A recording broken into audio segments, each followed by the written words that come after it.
Back, WNST, things going on from football and basketball to hockey and baseball playoffs, but anytime I can bring an author on, you guys know, as a writer myself, I like people that still write books that you can like grab and feel and hold. I'm actually holding the new book up. It's just released. It's called Beta Ball, How Silicon Valley and Science Built One of the Greatest Basketball Teams in History. Eric Malinowski's written about a billion different things in a billion different places, but this time it's about money and basketball, and certainly you live out there in the Bay Area. And first off, Eric, welcome in, and I'd let everybody know they can follow you out at Eric Mal. That's ERIKMAL. And you're out there in San Mateo. Any Tom Brady rubbing off on your right shoulder here at this point, Eric? Yeah, a little Tom Brady sometimes, a little Barry Bonds, maybe even a little Greg Jeffries. Maybe that's the one I get most of all.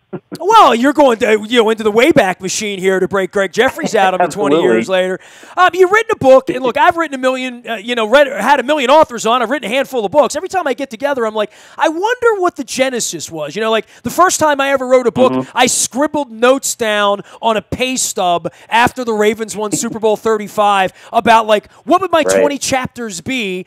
This is a pretty interesting thing, and obviously everything the Warriors have done and everything going on in your part of the world, rates and tying money in Silicon Valley to this basketball team as they move across the Bay. It's been an interesting time, I think, for anybody that's watched basketball to watch this version of the Warriors play, right? Yeah, I mean, for me, the reporting on this book really goes back 6 years. I first wrote about them in the spring of 2011. It was a couple months after this new ownership group came in with Hollywood producer Peter Guber and Joe Lacob, who had been a Silicon Valley venture capitalist for 25 years. But they were pumping a lot of money into this franchise, and back then they were not just bad, but sort of historically awful. Really just one of the worst teams for almost 2 decades in the NBA. But they were investing a lot of money. They were embracing these new scientific initiatives, and they were installing these new motion capture cameras inside of their arena. They were only the 5th team in the NBA to do it. And so they figured they had nowhere to go but up, which is true. And so they thought maybe they could turn this franchise around. Maybe we could try to climb out of this hole and make our way back to something even like mediocrity would have been fine with a lot of the fans here. But, I don't think anyone really expected them to get this good this quickly. And so, what the book does is, we look at a lot of the decisions that they made along the way. Obviously, talent is a big part of that equation. Don't mean to discount that in any way, but the fact that we're seeing the Warriors do things that are literally unprecedented, not just for the modern NBA, but for in the history of the league. They're doing things that we never thought were possible, we never thought we would see. And so for me, it was just about understanding what is the basketball side and how much of that is also helped by having a front office that is, progressive and forward-thinking, that empowers their employees and really just empowers people to make the right kind of decisions and be their best self, not just in a basketball sense, but in a business sense. So it brings all of those worlds together, and to me, I think it makes for a pretty compelling story. Well, I think anytime you win, right? I mean, I've written 2 books on the Ravens. They've come in the days after the parade, right? I mean, it's how did we get here? How did they win instead of the Patriots this year? How did they win instead of the Steelers? In the case of the Warriors, I have a personal story with the Golden State Warriors, who became one of my favorite franchises last year, after they had won a championship and lost one. This time last year, my wife has had her life saved twice by a German guy on the bone marrow registry. And we did a baseball tour, went to 30 ballparks in 30 days between her first and second diagnosis. But when she got better, we found the man who saved her life, who was a huge NBA fan from Germany. He's a 6'6" kid. He's 24 years old. The NBA is the world's game. And we brought him over on a surprise tour. And I took him to various basketball games in various places, but he's German, so he loves Dirk Nowitzki, right? I reached to Mark Cuban. Cuban got back to me. But more than that, of all the teams, and I reached to the Cavaliers, the Knicks, the Wizards, the Lakers, the Clippers, the places we were, the Mavericks. We went to about 6 games in 8 days while he was in America. He had no idea. The team that was the most magnanimous to us, without any friend on the inside, without anybody pulling any strings. I just sent a blind email to someone. I did have a media friend that looked up Ray out there with the Golden State Warriors organization, Raymond Ritter, and they next thing you know, my guy is standing next to Steph Curry popping threes and leaving the tunnel. We were at the press conference the day after the Orange Man was elected president and Steve Kerr went postal. We were at that press conference. And, between Kerr and the way the organization treated us, we had a table to swab people. It was the night that they gave away the T-shirts, of course, for Craig Sager. I mean, what a class organization the Warriors. And look, I had 4 hours with them. From the minute I met the kid outside Oracle Arena, we had a table, we went to the game. And all I said, I've been doing this for 33 years as a media member. I've been inside of every organization outside, PR people, community relations. And I said, I have no idea why the Golden State Warriors were so kind to me, Yeah, I mean, I'm glad everything you said is really great because pretty much everything there is not about basketball. It's about life. It's about things off of the court. To me, it's really indicative of the culture. This is something that they've set out. With basketball, you're sort of at the whim of the basketball gods, right? I mean, they either smile on you or they frown on you. As we've seen, the Warriors have gotten both of those in spades, but they really worked hard at controlling the things they can control, and that is about building a culture, an organizational ethos from the inside out that empowers employees, but also teaches them that, there's a lot more to life than just basketball. I think you've seen that truly come into effect when Steve Kerr became the head coach just about 3 or 4 years ago, now entering his fourth season, but you've seen that sort of a culture really take over where they understand that, we can control whatever we can on the court, but there's a work-life balance. There's more to life than just sports. It's about being happy. It's about being a good person. It's about, respecting your fellow man and things like that. And those are things that the Warriors can control. And so, they don't speak out the spotlight on a lot of that stuff. It just really is kind of who they are. And this is something that, even when they were a really bad franchise on the court, they always had a fervent fan base. They've always been really big in the community. They've always understood the importance of not just basketball, but the quality of life and things like that. So, yeah, I'm not surprised. Everything you just said is not surprising to me, just because the people that I know on the inside and because of how they respect not just the game, but things that are secondary to the game. Eric, it is amazing, dude. I mean, in the summer of 15, when I did the baseball tour, I wrote the 30 teams, and I had some insiders. My wife threw out a first pitch. We were honored by the Red Sox on the field.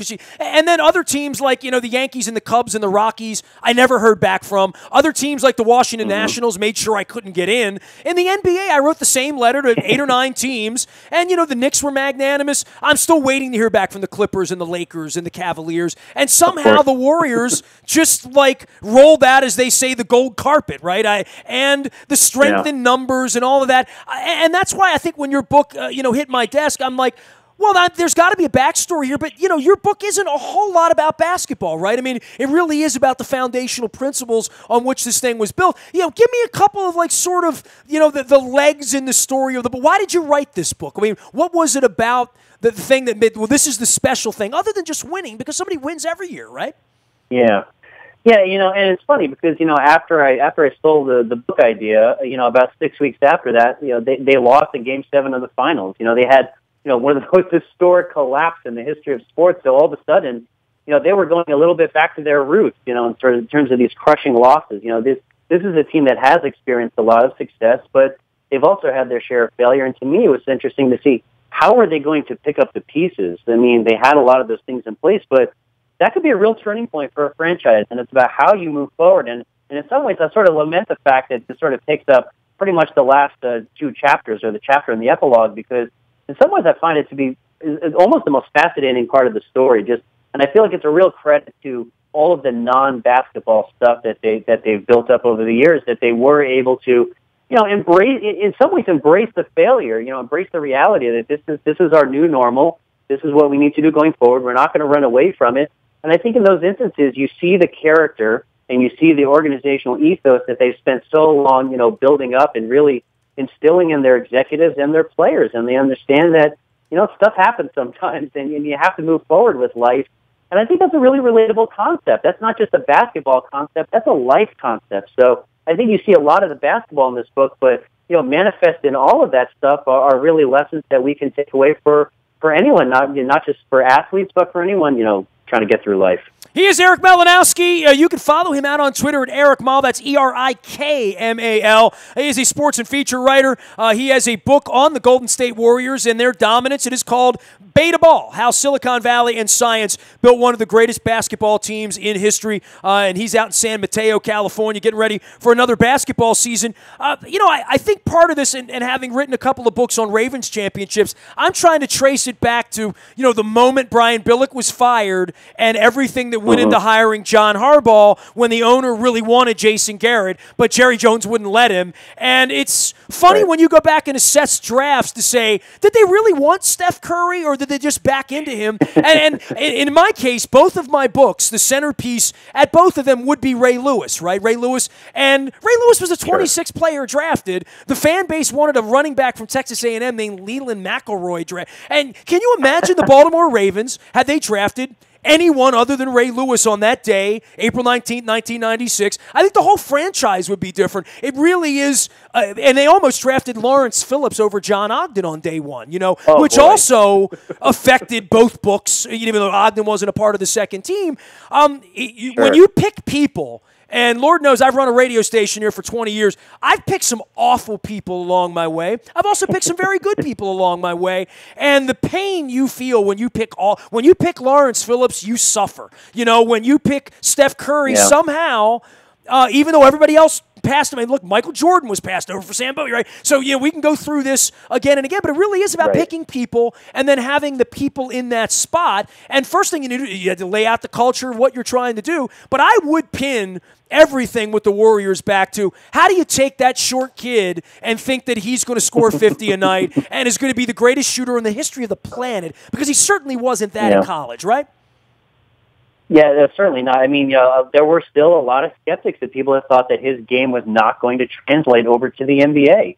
And really, the whole situation was just so much more complex, I think, than we remember. And I get into a lot of this detail in the book, but the bottom line is that Steph did not want to come to the Warriors. I mean, and really, who could blame him? Nobody wanted to come to Oakland to play for the Warriors because they were so dysfunctional. This was not a team on the rise. They were, they weren't even getting number one picks, but they were just bad enough that they were stuck, in that 5, 6, 7 slot all the time. So, the Knicks really wanted to draft him. He wanted to go to the Knicks. He wanted to see the bright lights of Broadway. And if he didn't go there, then the Phoenix Suns were saying, here, take Amari Stoudemire. They were basically throwing him at the Warriors. This was before his knees, totally failed him. But I think there are a lot of front offices that would have looked and said, we can get an elite 26-year-old all-star starting center. But, credit a guy named Larry Riley, who I think a little bit has been lost to the annals of basketball history. This is the guy that really recruited him for about 2 years, sent his scouts out there. And, this is also the guy who drafted Klay Thompson. So you want to look at, a lot of the fortune that the Warriors have. You look at a guy like Larry Riley, who has the foresight to see the potential that these guys had. The Warriors will look at also, in addition to Klay Thompson, they thought they might draft a guy named Kawhi Leonard.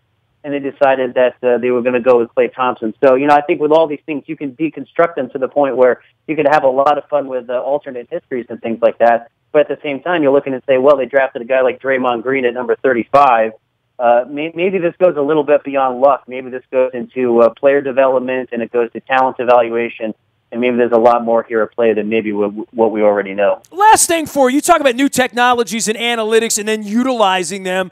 Analytics are getting more and more popular in football. Obviously, they have changed the way we see baseball, right? I mean, just go ask Chris Davis, about the shift, and how that works. Right. And I guess in the NBA, the game moves at a different speed and there's different kinds of analytics.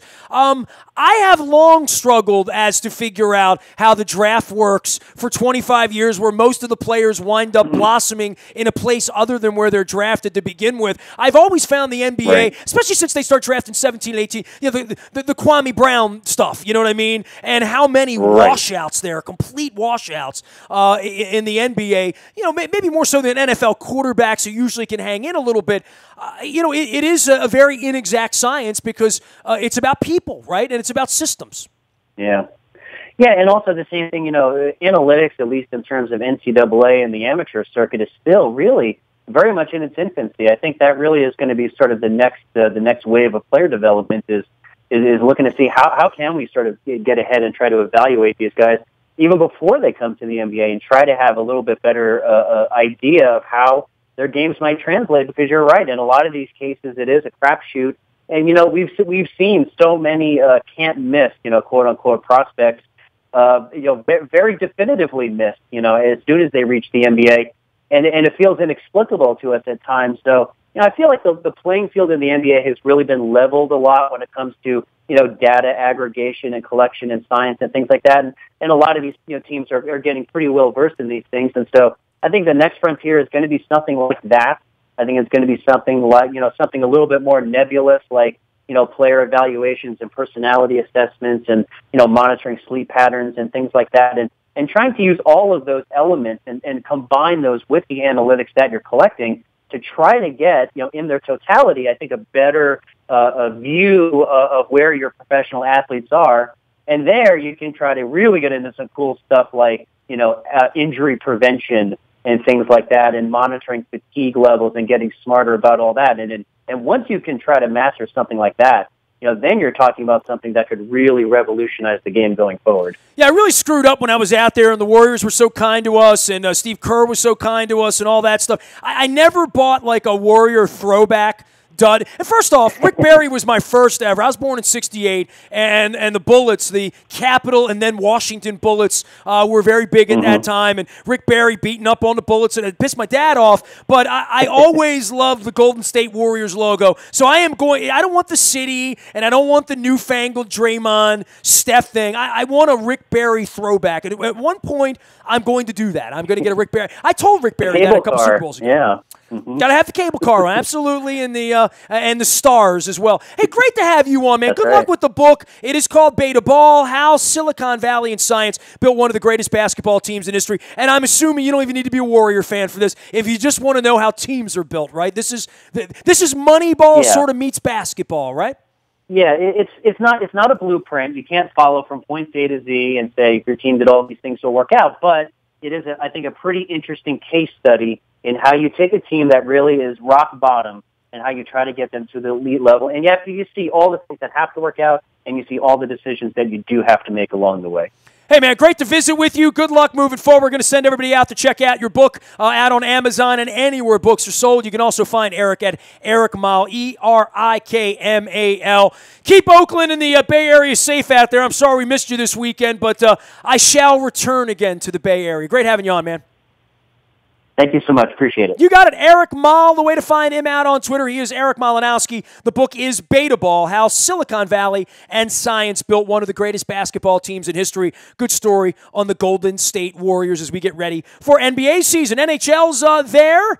We got plenty of NFL. We got baseball playoffs going around here this week. If you're looking for us, you can find us out in the buyatoyota.com audio vault 24 hours a day from anywhere in the world on your mobile device by downloading the TuneIn Radio app. We do come in crystal clear from anywhere in the world. Our morning newspaper ships to your email inbox each and every morning at 7 a.m. It's all brought to you by Planet Fitness and PlanetFitness.com, where it's still $10 a month, and there's one right around the corner from you. Learn more, get some inspiration at PlanetOfTriumphs.com. That'll be a good thing for the holidays. Keep me off my cookies and my pie, but not the eggnog. I never forego the second the eggnog comes out, I'm in the dairy aisle. That's all I'm saying. Last but never least, breaking news happens first on our WNST tech service. It's all brought to you by Coons Ford of Security Boulevard. And, of course, Dennis will be here on Thursday. Dennis Colossus will drive you home from 3 until 5, giving me and you a little bit of a break on a Thursday afternoon as we get ready for the Bears. Nasty at WNST.net reaches me. I am a very available individual, just like Mr. Angelos.